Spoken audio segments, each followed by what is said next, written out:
Halo, bertemu lagi di renungan hari ini ya. Puji Tuhan, hari baru, berkat baru, penyertaan Tuhan yang selalu ada dalam hidup kita. Amin ya. Kiranya semakin hari kita semakin dikuatkan dalam Tuhan ya, semakin hari kita semakin mengerti isi hati Tuhan, dan biarlah nama Tuhan saja dipermuliakan dalam hidup kita ya. Jangan belok kiri, jangan belok kanan, tapi lakukan apa yang menjadi kehendak Tuhan saja.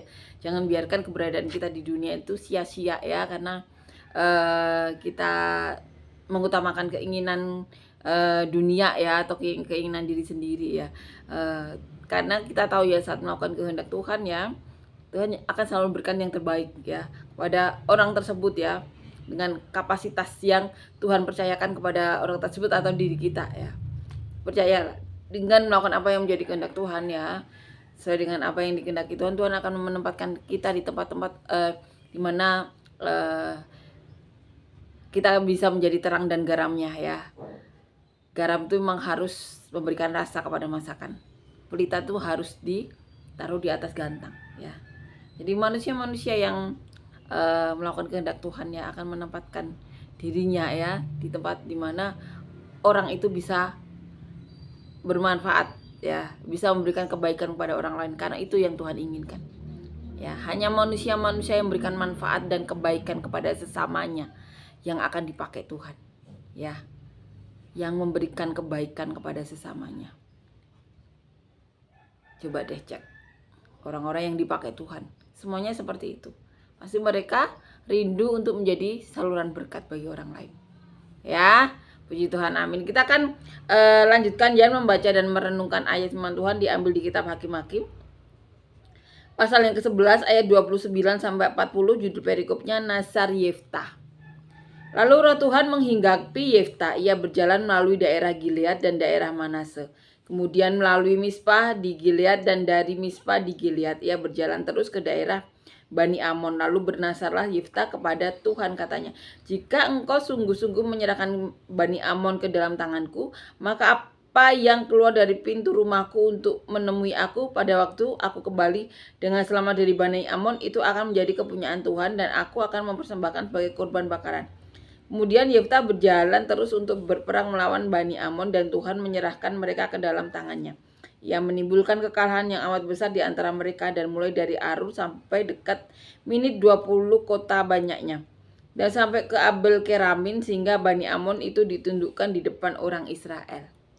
Ketika Yeftah pulang ke Mispa, ke rumahnya, tampaklah anaknya perempuan keluar menyongsong dia dengan memukul rebana serta menari-nari. Dialah anaknya yang tunggal, selain dari dia tidak ada anaknya laki-laki atau perempuan. Demi dilihatnya dia, dikoyakkannyalah bajunya sambil berkata, "Ah anakku, engkau membuat hatiku hancur luluh, dan engkaulah yang menyelakakan aku. Aku telah membuka mulutku bernasar kepada Tuhan, dan tidak dapat aku mundur." Tetapi jawabnya kepadanya, "Bapa, jika engkau telah membuka mulutmu bernasar kepada Tuhan, maka perbuatlah kepadaku sesuai dengan nasar yang kau ucapkan, karena Tuhan telah mengadakan bagimu pembalasan terhadap musuhmu, yakni Bani Amon itu."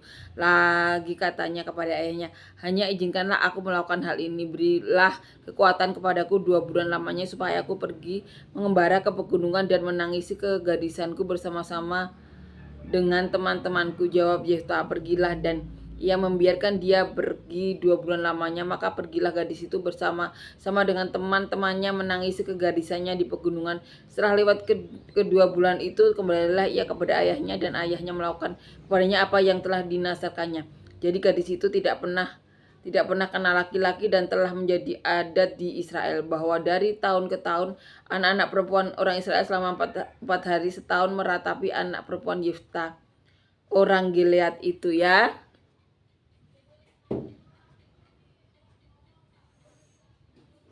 Jadi di sini Nasar Yeftah. Yeftah telah berperang ya kepada Tuhan, tapi sebelum itu Yeftah bernasar kepada Tuhan. Jadi siapapun yang dia lihat ya, saat ini ya dia balik ya, mendapatkan kemenangan itu, maka dia itu yang akan diberikan kepada Tuhan. Dan saat itu anak gadis Yeftah, anak satu-satunya, itu pergi keluar. Dan kemudian Yeftah menangisi karena yang keluar itu anak gadisnya. Dan di sini telah menjadi adat orang Israel ya, bahwa dikatakan dari tahun ke tahun anak-anak perempuan orang Israel selama 4 hari setahun meratapi anak perempuan Yefta orang Gilead itu. Jadi itu menjadi budaya ya saat itu. Dan kita akan renungkan ya ayat ini ya, Nasab Yefta ya, pasal demi pasal ini ya, ayat demi ayat kita akan renungkan ya. Dikatakan di ayat 29, lalu roh Tuhan menghinggapi Yefta. Ia berjalan melalui daerah Gilead dan daerah Manasye. Kemudian melalui Mispa di Gilead, dan dari Mispa di Gilead ia berjalan terus ke daerah Bani Amon ya. Jadi itu yang dilakukan roh Tuhan yang menghinggapi Yefta. Jadi Yefta berjalan melalui daerah Gilead, daerah Manasye ya, Mispa di Gilead ya, berjalan terus ya ke daerah Bani Amon ya, itu karena dihinggapi roh Tuhan ya. Lalu bernasarlah Yefta kepada Tuhan, katanya, jika engkau sungguh-sungguh menyerahkan Bani Amon itu ke dalam tanganku, maka apa yang keluar dari pintu rumahku untuk menemui aku pada waktu aku kembali dengan selamat dari Bani Amon itu, akan menjadi kepunyaan Tuhan ya. Itu yang dikatakan Yefta. Dan aku akan mempersembahkannya sebagai korban bakaran. Itu yang dikatakan. Kemudian Yefta berjalan terus untuk berperang melawan Bani Amon, dan Tuhan menyerahkan mereka ke dalam tangannya ya. Itu yang dilakukan. Ia menimbulkan kekalahan yang amat besar di antara mereka, mulai dari Arur sampai dekat Minit. 20 kota banyaknya, dan sampai ke Abel Keramin, sehingga Bani Amon itu ditundukkan di depan orang Israel ya. Itu yang dikatakan. Kemudian Yefta pulang ke Mispa. Ke rumahnya tampaklah anaknya perempuan keluar menyongsong dia dengan memukul rebana serta menari-nari. Dialah anaknya yang tunggal ya, dikatakan di sini Yefta anaknya tunggal. Selain dari dia tidak ada anaknya laki-laki atau perempuan. Demi dilihatnya dia, dikoyakkannya lah bajunya sambil berkata, "Ah anakku, engkau membuat hatiku hancur lulu, dan engkaulah yang menyelakakan aku. Aku telah membuka mulutku bernasar kepada Tuhan, dan tidak dapat aku mundur ya." Jadi itu yang dikatakan Yefta, dia bernasar. Dan saat keluar anak gadisnya, anaknya yang tunggal yang keluar.